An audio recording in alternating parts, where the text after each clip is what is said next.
Muy buenos días, chicos, o buenas tardes para la hora 5. Hemos llegado al final del primer cuarto. Felicidades, muchísimo trabajo este cuarto. Estamos en la clase número 21. That means you've had 42 school days. By Friday, it'll be 42 school days since we started our tiempo virtual. So I look forward to you being back en persona el 13 de octubre. In the meantime, I just want to wrap up and do una pequeña actividad looking at the standards that are released by the American Council on the Teaching of Foreign Languages. So this is actually the organization that oversees all things language related in the United States, both at the secondary level, elementary schools in some cases, and then at universities. So if you continue to study a language in college, things are still based on these same guidelines. So this is how they describe their work. They create a set of can-do statements, things that you can do. The actual can-do statements are self-assessment checklists. So self-assessment is key, so you are assessing yourself, used by language learners to assess what they can do with the language in the interpersonal, interpretive, and presentational modes of communication.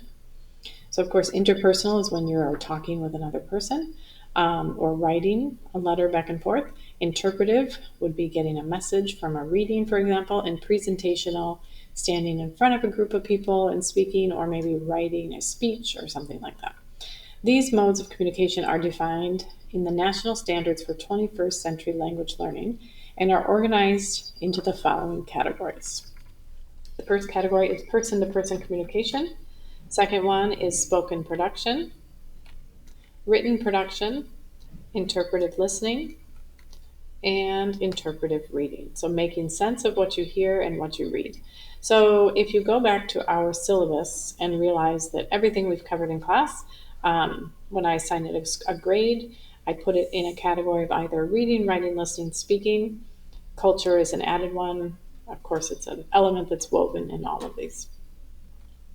Okay, if we look at the different levels that the ACTFL defines, a language learner could be scheduled as a novice low, novice mid, or novice high.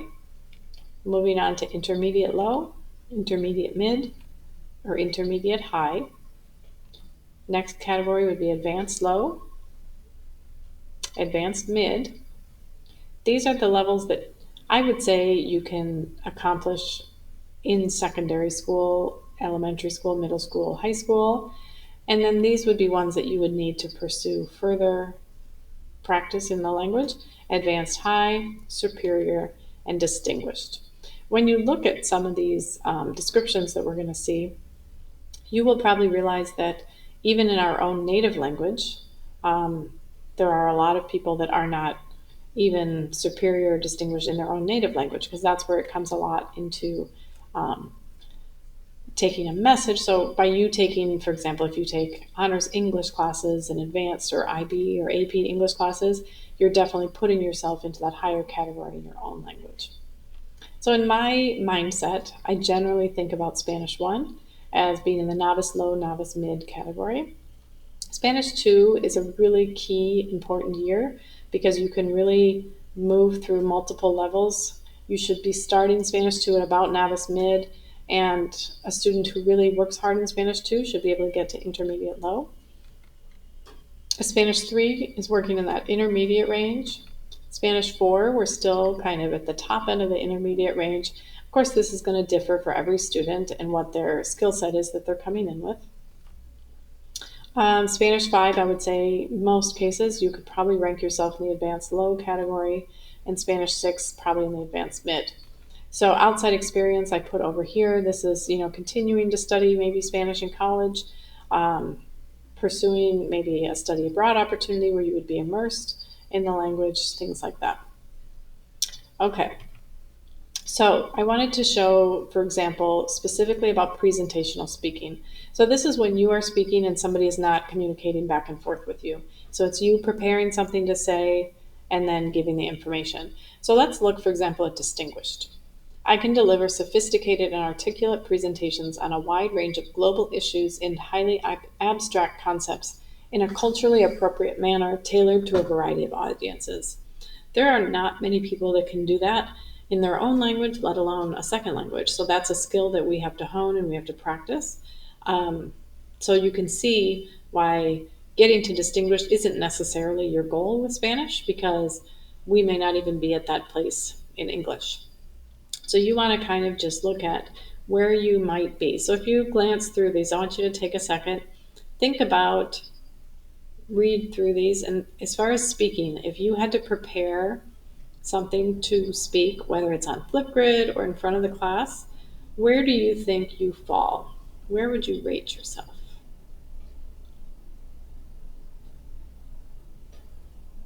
So think about which category you think best describes your skill set as far as presentational speaking. And we're going to break it down and look at a few statements.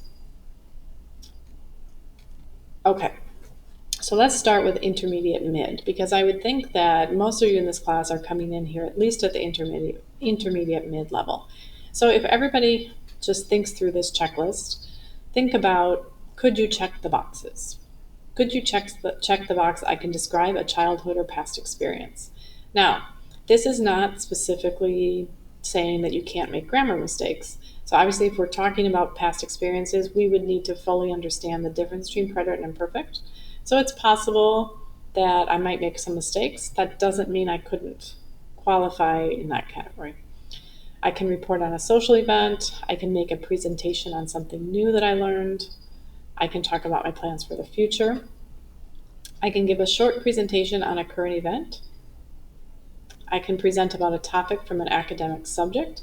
So that would be something not specifically Spanish, something else. I can describe how to plan and carry out an event. I can give a short presentation on a famous person, landmark, or cultural event. So we actually did that this quarter. I can give a presentation about a favorite movie or song and tell why I like it. I can give a presentation about a famous person or historical figure and tell why he or she is important. And I can share my reactions, my opinions about a current event. I would say that pretty much all of you can check almost all of those boxes. Basically, the way these can-do statements are going to work is if you can check most of the boxes, at least half, you would want to move on to the next level to see if you can check at least half on that level.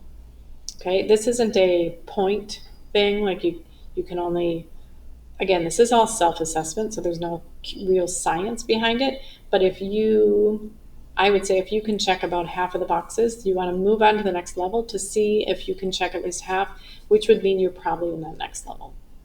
Go ahead and take a second and read through these. Think about which ones you could check.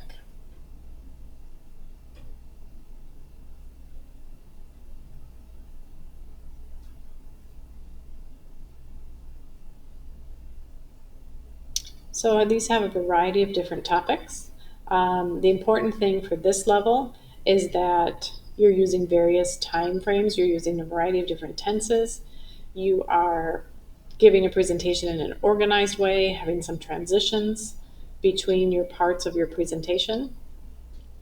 So if you were thinking that you could move past this level, we'd want to take a minute and look at advanced low. Go ahead and take a minute and review advanced low.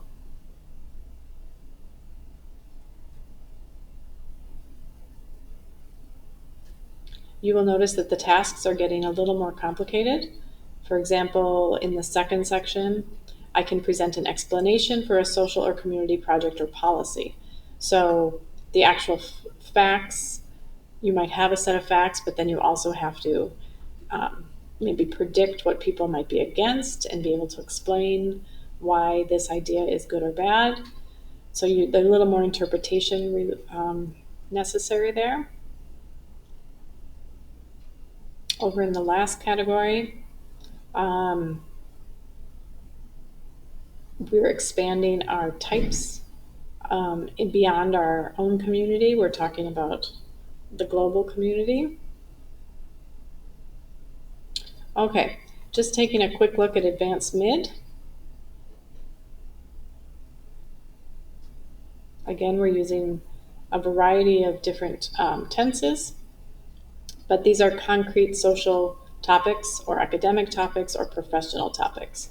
So this is why it gets to be a little more challenging, even in our own language, to present something with lots of different information from a variety of different sources. So you're elaborating a lot more, you're giving a lot more details, a lot more of an opinion or a strong viewpoint. Okay, you're going to have a chance to look at these more closely in just a little bit. So what I'm going to ask you to do is I'm going to attach to this assignment a large document, which, where did I put it? Okay, so I'm going to give you a document, a PDF copy of this document that is the whole, if you notice, it's 44 pages of the can-do statements, okay? So I'm going to also give you a chart where I want you to make some notations. You'll notice, again, the different categories are interpersonal communication. We just went through the presentational speaking, presentational writing, interpretive listening, and interpretive reading. You want to basically be making a prediction of where you think you are as far as the scale of the novice, intermediate, advanced in each of these skills, okay? So the beginning pages 6 and 7 have the whole entire chart, but it's hard to just pick one little paragraph here and understand. So what you want to do is look for the can-do statements.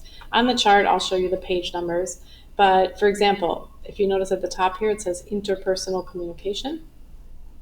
So you want to jump to where you think you might be. Start somewhere about in the middle.